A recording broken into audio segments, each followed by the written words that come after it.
জামাত ইসলামীর স্বাধীনতার সময় বিরোধী অবস্থান বা স্বাধীনতা যুদ্ধের সময় তাদের বাংলাদেশের পক্ষে অবস্থান না নেয়া নিয়ে অনেক কথা আসছে এবং হঠাৎ করে জামাত ইসলামীর কোনো ভুল নেই, এই ব্যাপারটাও আসছে সামাজিক মাধ্যমগুলোতে। আমার কাছে পার্সোনালি মনে হচ্ছে এই ব্যাপারটা জামাত ইসলামী বারবার এড়িয়ে যাচ্ছে এবং এড়িয়ে যাওয়ার আ কিছু পয়েন্ট থাকতে পারে কেন এড়িয়ে যাচ্ছে। বাট এটা কখনো আসলে গুড ডিসিশন হতে পারে না।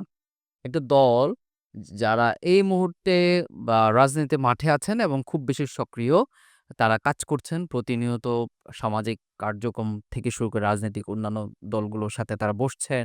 বাংলাদেশের জাতীয় ঐক্যের ব্যাপারে, সে ঐক্যের ব্যাপারে কথা বলতে গেলে কিন্তু স্বাধীনতা, মুক্তিযুদ্ধ আ অবস্থান কি ছিল, জামাত ইসলামী কি করেছিল, এই ব্যাপারগুলো তো স্বাভাবিকভাবে চলে আসবেই। জামাল ইসলামের এই কথাগুলো কেন বলছি? শফিকুর রহমান উনি বক্তব্য দিয়েছেন ইংল্যান্ডে এবং আ ঠিক স্বাধীনতার যে অবস্থান সেটা নিয়ে উনি বলেছেন যদি সন্ত্রাসবাদীভাবে প্রমাণিত হয় তাহলে তারা আ ক্ষমা চাওয়ার জন্য প্রস্তুত আছে। এই টাইপের বিভিন্ন নিউজ মিডিয়া বা বিভিন্ন অনলাইন পোর্টালগুলো বিভিন্ন কভারেজ করেছে। হোয়াটএভার উনি ক্ষমা চাওয়ার জন্য রাজি আছেন এবং কেন চেয়েছেন আমরা এটা কেন বলছি? জামাত ইসলামী বারবার জামাত ইসলাম সম্পর্কে একটা কমন কথা। একেবারে গ্রাম বাংলা থেকে শুরু করে শহুরে সব জায়গায় একটা কথা। জামাত ইসলামী স্বাধীনতার পক্ষে বিপক্ষে অবস্থান নেওয়ার সবচেয়ে বড় কারণ ছিল আ ইন্ডিয়ার যে কলোনি হয়ে যাওয়া বা ইন্ডিয়ার যে মানে কন্ট্রোলিং এর যে থাকার ব্যাপারটা সেটা উনারা তখন ডিপ থিংকিং ছিল, চিন্তাভাবনা করতে পারতেন। গভীরভাবে চিন্তাভাবনা করার কারণে তারা একটা অবস্থান নিয়েছে। ফাইন, এটা তো খুব ভালো ব্যাপার। বাট এটাকে ক্লিয়ার কেন করা হচ্ছে না? এখন আরেকটা হচ্ছে মানবতা বিরোধী অপরাধ। সেটা হচ্ছে যে মুক্তিযুদ্ধের তাদের অবস্থান, তাদের সহযোগিতা। সহযোগিতা কাদের? পাকিস্তানি সেনাবাহিনীদেরকে বা পাকিস্তানি যারা এখানে আগ্রাসন চালিয়েছিল সামরিক বাহিনীকে তাদেরকে সহযোগিতা করা। সে সহযোগিতার রূপটা কেমন ছিল? দুটো দুরকম ছিল। আমরা যদি খুব মানে একদম আ টু দ্যা পয়েন্ট কথা বলি। একটা হচ্ছে যে আপনি সাপোর্ট করেছেন। মানে ওখানে আসছেন আপনি বিভিন্নভাবে হেল্প করছেন। আপনি একজনকে দেখিয়ে দিয়েছেন বা লিস্ট করে দিয়েছেন। আলবদর বা শামসুর ব্যাপারে যে কথাগুলা আসে, আপনি লিস্ট করে সহযোগিতা করেছেন বা দেখিয়ে দিয়েছেন বিভিন্ন বুদ্ধিজীবী যারা আছে তাদের কোথায় কি অবস্থান, কোন জায়গায় কে কি করছে।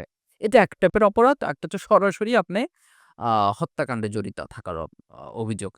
প্রত্যেকটা যদি অভিযোগ যদি প্রমাণিত হয় এবং এটা যদি বাস্তব আ তখন যদি এগুলো তো রাজনীতি আমি এগুলো কেন বলছি এখন রাজনীতি অনেক মেরুকরণ করা হয়েছে এবং চেঞ্জেস গুলো নিয়ে আসা হয়েছে। একটা কথা কি আওয়ামী লীগ এমনভাবে এটাকে অবস্থান মানে ক্রিয়েট করেছে বাংলাদেশের মানুষের কাছে যেটা এখন সত্যতা নিয়েও আমাদের আসলে দ্বিধাদ্বন্দ্বে থাকতে হয় যে আসলে কোনটা সত্য কোনটা মিথ্যে।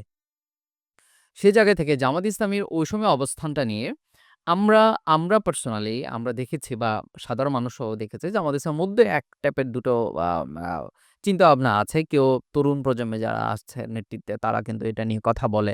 চিন্তাভাবনা করছে যেমন বেস্ট আব্দুর রাজ্জাকের মতো প্রশ্ন তুলেছেন।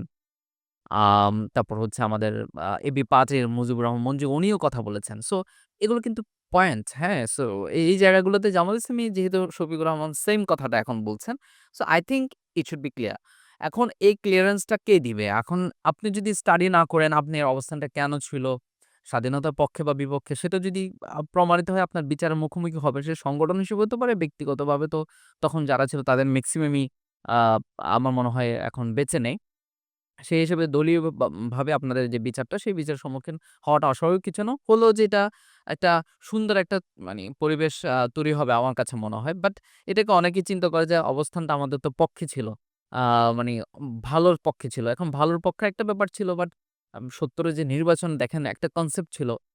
এত সুন্দর মানে ওই নির্বাচনে এত বিশাল আ বিপুল ভোটে আসলে জয়লাভ করার পরও বঙ্গবন্ধুর এগেইনস্ট এ কিন্তু 26% মানুষ ছিল। ৭৪% তাকে ভোট দিয়েছে।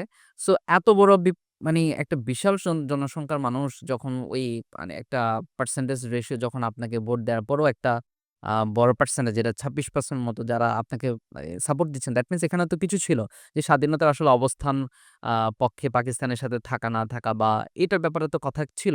সেই ব্যাপারটা ক্লিয়ার কেন হচ্ছে না? I don't know ক্লিয়ার করা হচ্ছে না। ৬৬ যে ৬ দফা ছিল সেটা তো অন্য একটা সিস্টেমে সরি। এটাকে উপস্থাপন করা হয়েছে ভিন্নভাবে হতে পারে বা বঙ্গবন্ধুর কি অবস্থান ছিল সেটাও আমরা জানি। স্বাধীনতা উনি আসলে চেয়েছিল কিনা, উনি আ অখণ্ড পাকিস্তান আসলে প্রধানমন্ত্রিত্ব প্রেসিডেন্ট চেয়েছিলেন কিনা এই ব্যাপারগুলো আছে কথা।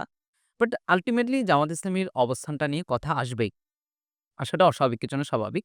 এটা এবং জামাত ইসলাম ক্লিয়ার করছে না। বিভিন্ন সামহাও এটাকে এভয়েড করা করছে।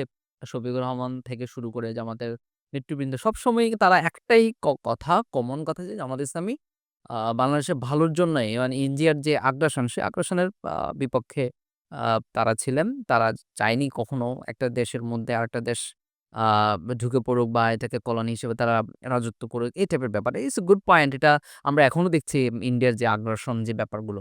বাট এটা তো ক্লিয়ার করার প্রয়োজন। স্বাধীনতার অনেকটা বছর হয়ে গেল। কিন্তু এখন কোনো ক্লিয়ার হচ্ছে না। আসলে স্বাধীনতা কোথায় আছে সেটা নিয়েও আমরা চিন্তা-ভাবনা করছি। কারণ ওই সময়ে প্রত্যেকটা হিস্ট্রি আমাদের এমনভাবে বিকৃত করা হয়েছে, এখন আমি যে ১ম এ বললাম যে আমি কোনটা সত্য, কোনটা মিথ্যা আমরা আসলে বুঝতে পারছি না। তরুণ প্রজন্মকে ১৬ টা বছর কিছু জিনিস পুশ করা হয়েছে তাদের ব্রেইনে যে হ্যাঁ, জামাত ইসলাম মানে এরকম, বিএনপি মানে এই টাইপের ব্যাপারগুলো।